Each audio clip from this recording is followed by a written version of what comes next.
ছাত্রলীগকে নিষিদ্ধ করার পরে অনেকে বলছে না ঠিক হয়নি, ওদের নিষিদ্ধ করার 1000 কারণ আমি জানি।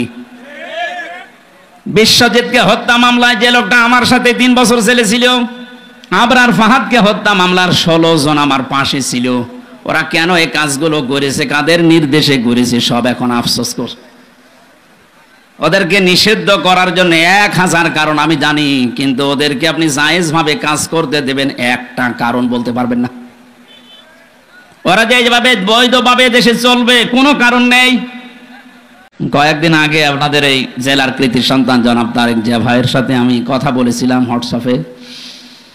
ওনাকে জানিয়েছিলাম যে আপনার জন্মস্থান বগুড়া, ওখানে যাচ্ছি, দোয়া চেয়েছেন, আমিও দোয়া করছি আল্লাহ রাব্বুল আলামিন তাকে সহি সালামতে আমাদের এই দেশে যেন আবার ফিরিয়ে আনেন। আমি এই গাবতলী থানায় প্রবেশ করে ওই লোকটাকে খুঁজছিলাম।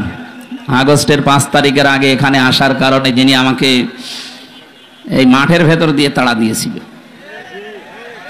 আমি প্রায় 1-1.5-2 কিলোমিটার শুধু দৌড়িয়েছি। আমি ওই ওসি সাহেবকে খুঁজছি, কি যেন নাম ওর, আবুল কালাম। উনি যে কোথায় আছে আমি বহু জায়গায় খোঁজ লাগিয়েছি, লোকটাকে পাচ্ছি না। মনে হয় কোন গর্তে যে লুকিয়েছে।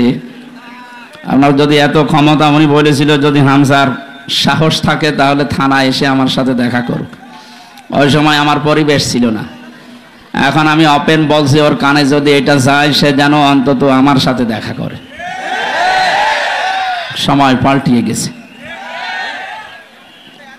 আমরা চাই সংস্কার যখন আরম্ভ হয়েছে ডক্টর মোহাম্মদ ইউনূস খুব তাড়াতাড়ি যেন এই 1628টা চেয়ারে ওই জালেম এবং জালেমদের দোসর একটাও যেন না থাকে, সব পাল্টিয়ে ফেলে। এখানে যারা আছেন জীবিত না মরে গেছেন, সুতরাং বর্ণনা আজকে আপনার জন্যে।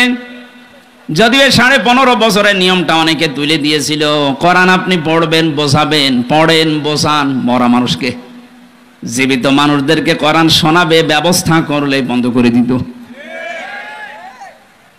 এমনকি এমন সিস্টেম তৈরি করে রেখেছিল 14 জায়গায় পারমিশন নেওয়া লাগবে, ও ছাতা কেউ নেবেও না, কোরআন শুনতেও যাবে না। অলিখিত একটা ঘোষণা ছিল কোরআন যেন মানুষ শুনতে না পারে। এই উপলব্ধিটা ছিল আবু জেহেলের। 1500 বছর আগেও জেনেছিল যে আমি যে চেয়ারে বসে আছি এটা তো অবৈধ চেয়ার। জনগণ যদি মুহাম্মদুর রাসূলুল্লাহর কণ্ঠে কোরআন শোনে আর কোরআন যেটা বলতে চায় ওটা যদি বুঝে ফেলে, তাহলে আমার যে চেয়ার আছে এ চেয়ার থাকবে না। কথা বলে না কেন? এই 15.5 বছরে যারা ছিল ওরা আবার ভালোভাবে বুঝতো যে কোরআন যেটা বলতে চায় ওটা আমাদের সাথে মিলবে না। এখানে বিভিন্ন জেলাতে গেলেই বলে হুজুর আমাদের বিরুদ্ধে বলবেন না। আরে ভাই, আপনার পক্ষে বলার মতো কোনো আয়াত তো কোরআনে নেই। আছে? ছাত্রলীগকে নিষিদ্ধ করার পরে অনেকে বলছে না ঠিক হয়নি, ওদের নিষিদ্ধ করার 1000 কারণ আমি জানি। বিশ্বজিৎকে হত্যা মামলায় যে লোকটা আমার সাথে 3 বছর জেলে ছিল, আবরার ফাহাদকে হত্যা মামলার 16 জন আমার পাশে ছিল। ওরা কেন এই কাজগুলো করেছে, কাদের নির্দেশে করেছে, সব এখন আফসোস করছে। ওদেরকে নিষিদ্ধ করার জন্য 1000 কারণ আমি জানি, কিন্তু ওদেরকে আপনি জায়েজ ভাবে কাজ করতে দেবেন একটা কারণ বলতে পারবেন না। ওরা যেভাবে বৈধভাবে দেশে চলবে কোনো কারণ নেই।